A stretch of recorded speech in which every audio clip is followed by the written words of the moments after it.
Welcome back, everybody. This is Rodrigo Fondor with another episode of Asheville Real Estate News. Really excited to talk to you guys today. Today we're talking a little bit about how we can be an integral part of the changes and the growth of Asheville moving forward and what that actually looks like. Sometimes it's a little daunting to know where to even begin and to how you even start, being part of all the fast-moving pieces that are part of Asheville today. So we're going to get a little insight today and to find out what's that first baby step to take forward. As always, want to say thank you to American IRA, our local IRA custodian here for self-directed accounts. If you haven't checked them out already, I highly encourage you to do so.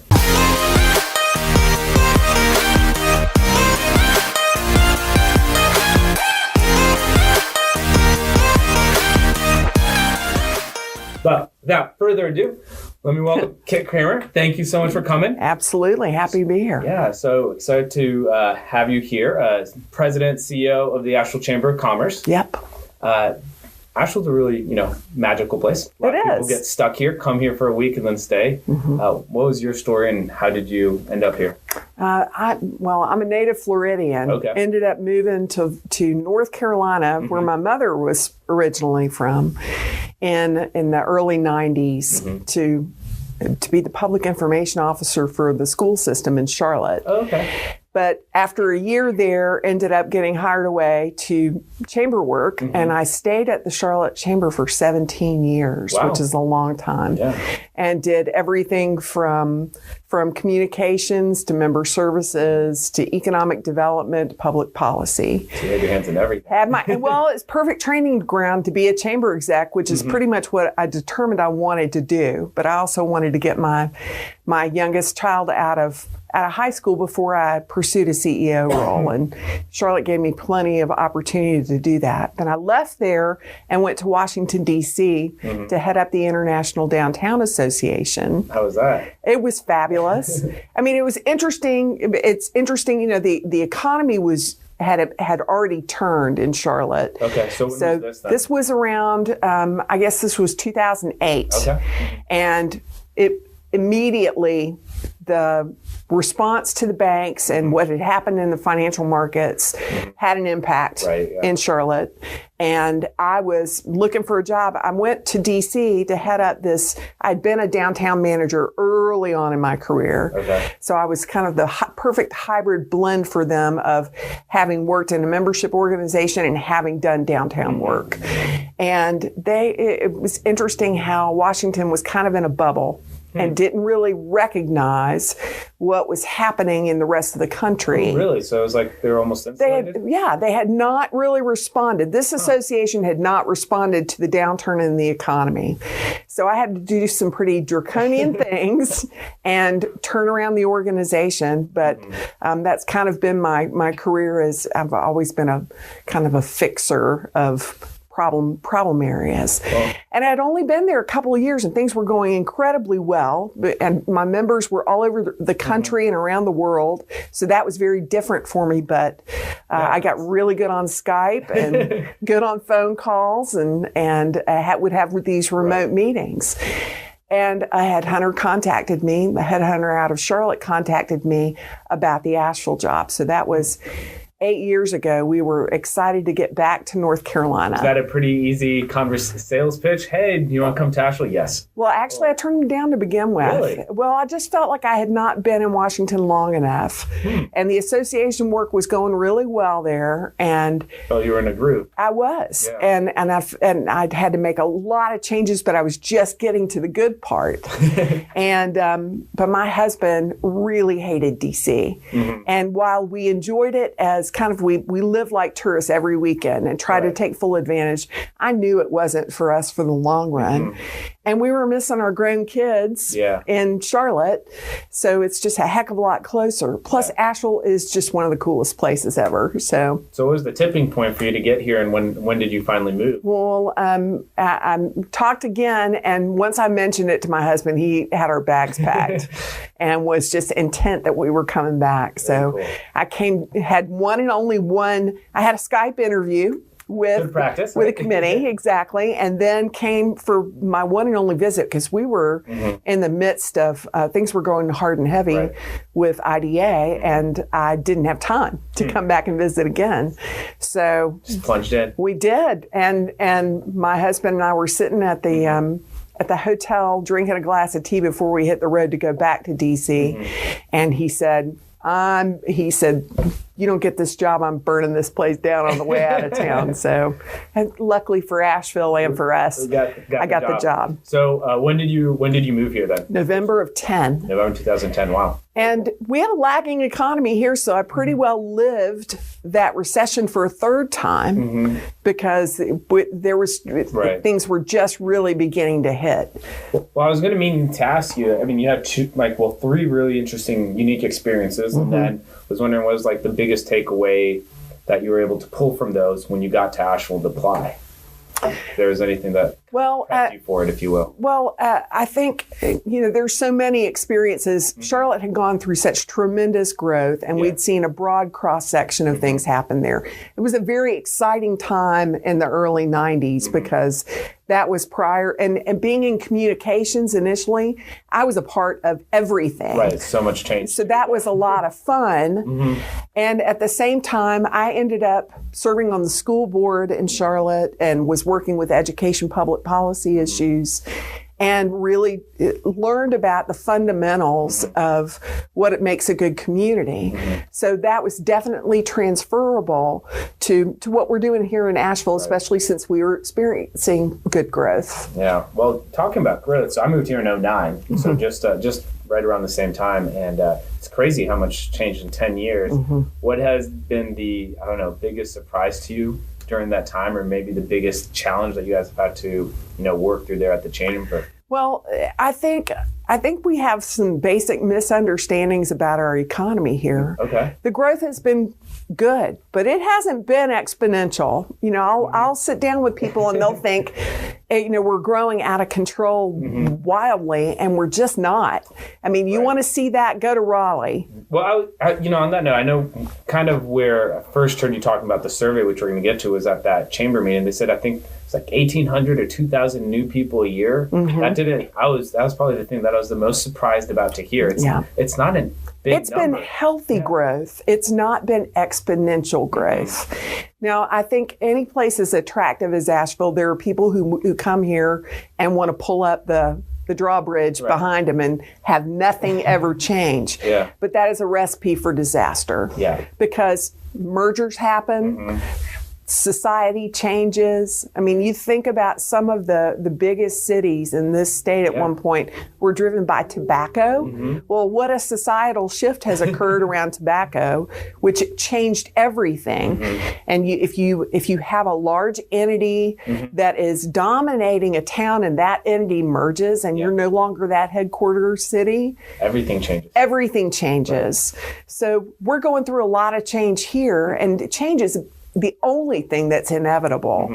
So it's been trying to figure out how to help people navigate that change. Well, and on the topic of change, has there been something that's been your favorite thing that's changed, or something that you look back on the last 10 years and you're like, that's been really cool to see A to Z, how that's evolved or how that's changed? I have a tendency not to think about the positives.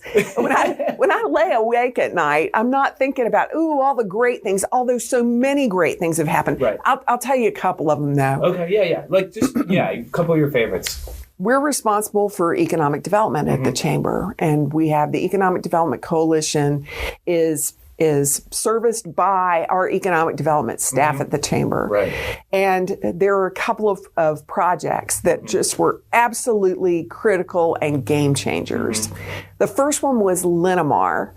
Linamar is a company out of Guelph, Canada. And my sister has actually married somebody from Guelph, Canada. So when the whole thing was coming, I was like, I know where Guelph is. And Linamar has grown all it can grow in Guelph. And they grow in a way where they'll add product lines and will just essentially continue to add product lines until they've consumed all the space they can consume.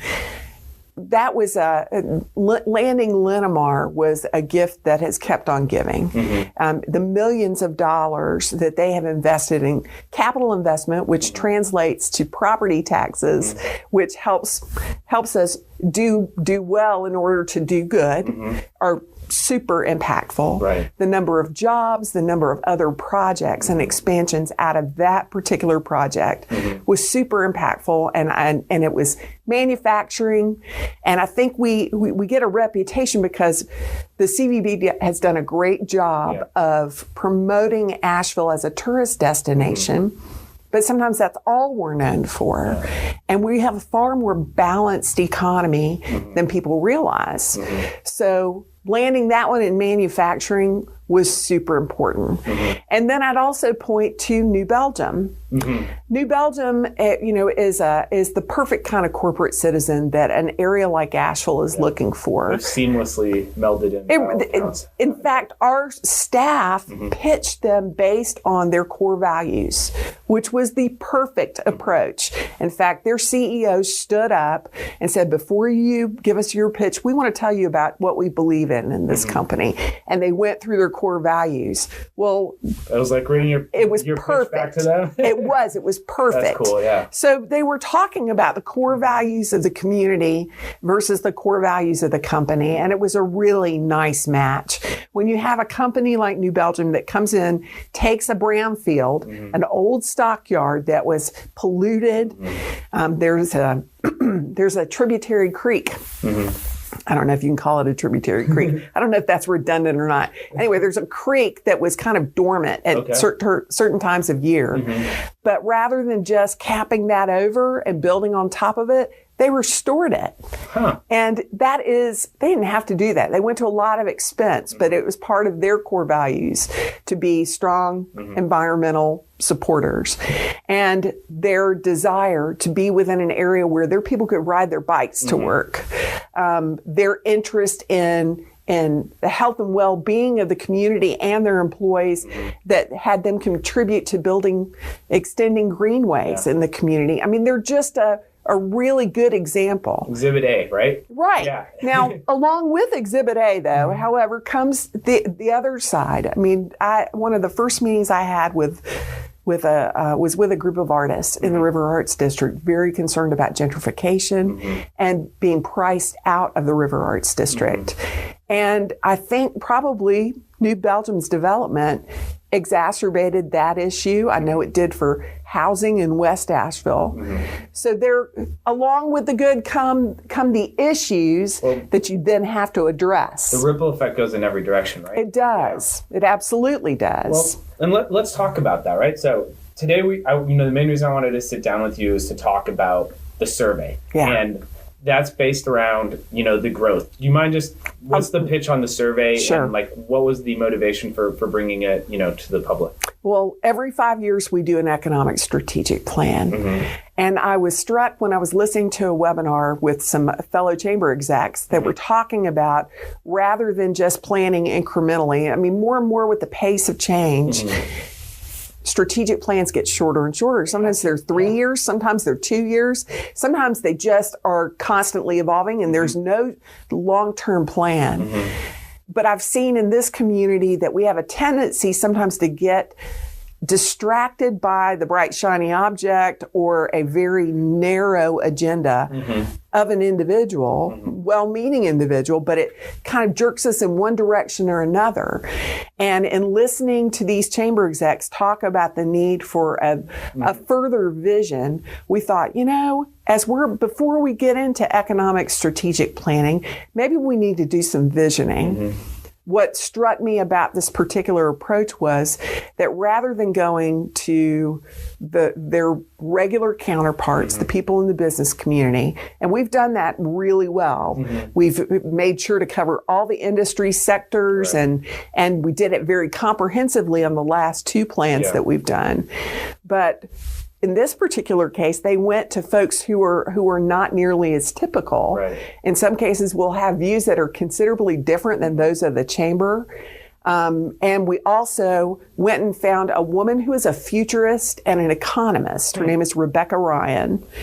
we were bringing her in to meet with our young professionals of Asheville, and ended up asking her to serve as our speaker for annual meeting. Oh, very cool. But what she does is take data about research trends that will be impacting the United States, particularly the southeastern United States. Projects them forward then? Projects those forward, plus then we compiled all the data from research reports from everybody that we could think to ask, whether it was about affordable housing or transportation infrastructure or city and county comprehensive plans or plans that were done by major institutions that are nonprofits and looking at social issues, disparity studies, anything that we could think of. We covered her up with all of that. She got with her team and winnowed out about 40 trends that she thought could or were likely to have an impact. And then we did 2 futures labs. We chose 80 people, but each lab had 80 people, about 120 people that were representative of this broad cross-section of non-governmental organizations, business, nonprofits, and government, and put them all in the room with her. And we went through those trends and decided which ones we thought were most likely to happen, which ones we thought were most impactful, which ones we thought we were best prepared to deal with, and the ones we were least prepared to deal with. Wow, that must have been a ton of work. Enlightening, though. Yeah, I mean, it is. I can't even imagine. How long was that process? We started. It's only been about 4 months, and if you go to avlgreater.org, you can read up on the trends. All right, well, we'll make sure to include that below and whatnot. So I appreciate that. Click through it easily. So the next stage, though, was to take what we learned and develop. She and her team developed this survey. So the survey takes about between 10 and 15 minutes. How long did it take you to take it? It was a little bit on the longer side. There's as you might, it's a very comprehensive survey. The first time I sat down to take it, I actually didn't finish it. You stopped. Oh, okay. Like I need to have a little bit more time and be in a little bit of a different mindset to take it. So I have to come back to it a day or two later. But it covered things I wasn't even thinking about, which was just really interesting. It was there's a lot going on. That was kind of my biggest take. I was there's a lot of things that are trying to get prioritized and organized. I have no idea if you guys have any data on the back, but I'm really we do. I mean, it's curious to know. It's amazing the footnotes on all of these trends. There are footnotes for the source material that it came from, whether it's national material or whether it's local material. And the whole concept is if you have a few key guiding stars that everybody can agree on.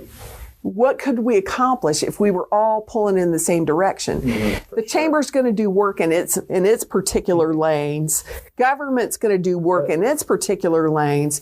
But if we're all moving in the same direction, and I think that was a cool thing when I was doing through the survey. It was look, I know we talked. You said it was 1% is what you guys are hoping for. Yeah, I don't even know what's that? 1,000 people? It's more like 2,800 people. Was 1%? Would be 1%, and I don't know that we'll get to 1%. I have a tendency to. I mean, you said that what keeps you up at night are the. I'm telling you. So I have a tendency to. I want to do the best we can. Right now we're over 700 responses, and it's only been out a few weeks. And how long is it going for? That's fluid. Until you get to the 1%. Until I get to where. Rather than later. Until I get to a number that is representative of the community, because we really, and what we're finding is we're having a tougher time, as one would imagine. I mean, with the chamber being the main push, we're getting lots of people who are employed. We're getting lots of people who have higher incomes. We need a better cross-section.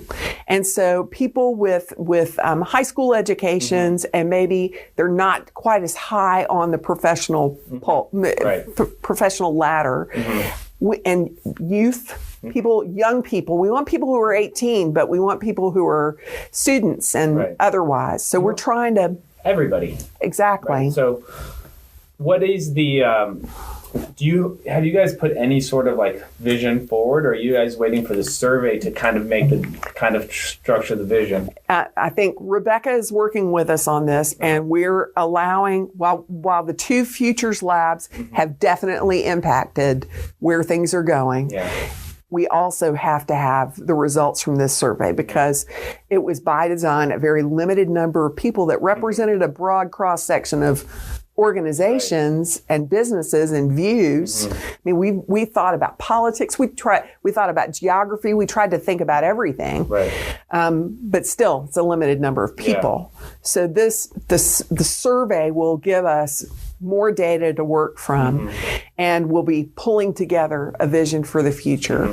From that, then we will build an economic development strategy that'll be far more brass tacks. We're not going to share all those particular tactics that we develop, because that would be sharing the playbook. Yeah. But we will share an overview, because I then have to go out and raise money for the next 5 years of economic development in this community. We were talking a little bit about this, but what do you tell somebody who might feel a little jaded or just disheartened and taking the 15-20 minutes, like, what's it matter? Things are going to happen, whatever. Like, how do you inspire confidence in the people that are taking the time to do this, that they are being heard and that their voice is going to be listened to? Well, we have a phenomenon in this community, and maybe it's in a lot of communities, where the people on the edges, on the fringes, will speak up very loudly. Right. And the people in the middle who are unwilling or so busy doing their own thing that they're not going to show up at a public hearing. We've got to find a different way of getting those voices out. I mean, part of the reason people join the chamber is for us to serve as a voice for business. And we do that all the time. But we're selective about those issues that we'll go out and hammer elected officials on, for example. And it's interesting how many elected officials have said we need to hear more from the moderate people who don't have political approaches to things. They're more pragmatic. Right. So I'm going to throw that challenge at my board at our board retreat in March to talk more about how we can activate that voice and what's realistic to ask people to do, given that they do get jaded. But I've seen it repeatedly. The squeaky wheel will get the grease. Yeah.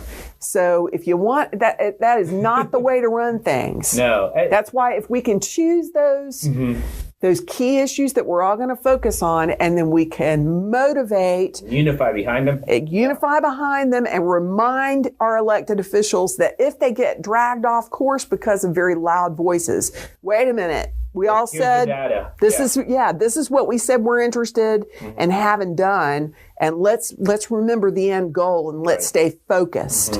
I think that would be helpful to our elected officials. It would be helpful to certainly the management of the city and county, and it's also helpful to our organizations to know what the community wants and what they're willing to support with their dollars and time. No, absolutely. Well, I want to be respectful of your time, and thank you so much for coming out and chatting with us about this. Once again, where do you go take the survey? And if somebody's wanting to just stay involved in this and they hear us talk today and they're like, oh, I want to just kind of be aware of any updates, et cetera, what's the best way for somebody to stay plugged in? Go to avlgreater.org. And the website has all the trend information. It's got background on Rebecca Ryan, who is serving as our resident futurist. And it's got background about the whole process as well as the link to the survey. Okay. And if they could share the survey, we're using social media a lot. So if people could share that survey and the link and urge others to give their impressions, that's part of the way the silent majority can speak up and allow elected officials to understand what's important to them. Okay, awesome. Well, Kit, thanks so much for coming out today. Thank you. Really appreciate it. I appreciate the time. Absolutely. There you have it, you guys. If you're interested in being part of the conversation and making your voice heard into growth here in Asheville and what's going to happen in the next few years, go take the survey, share it with 10 friends at least, and then try to encourage them to do the same. The more responses, the better. The data is only going to be helpful for this conversation. All right, y'all. Have a good one. See you guys next week.